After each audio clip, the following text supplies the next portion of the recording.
আপনারা দেখছেন 5 আগস্ট পরবর্তী সময় থেকে এই রাজু ভাস্কর্যের পাদদেশে কিংবা রাতে মধ্যরাতে ঢাকা বিশ্ববিদ্যালয়ের হল পাড়াতে একদল মহব্বত শিক্ষার্থীরা বিভিন্ন স্লোগান তোলে। তারা কথায় কথায় ফ্যাসিস্ট হাসিনার সন্ত্রাসী সংগঠনের সাথে বিগত 1.5 দশক ধরে যে সংগঠনটি রাজপথে বারবার রক্ত বিরোধী এসেছে, সেই সংগঠনকে টেনে এনে বিভিন্ন রকম মিথ্যা অপবাদ দিয়ে আসছে।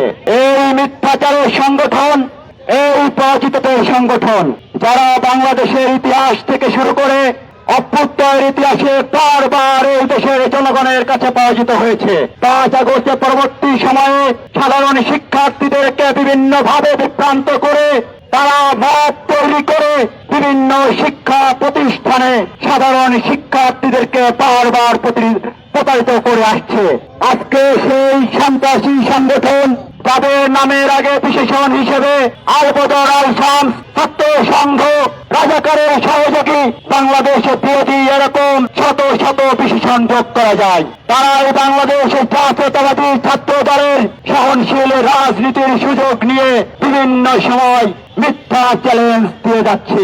আপনাদেরকে এই রাজু ভাস্কর্যের পাদদেশ থেকে হুঁশিয়ার করে বলে দিতে চাই, বাংলাদেশের জনগণ কিন্তু 12ই ফেব্রুয়ারি এদেশের স্বাধীনতা সার্বভৌমত্বের পক্ষে শক্তিকে বেছে নিয়েছে।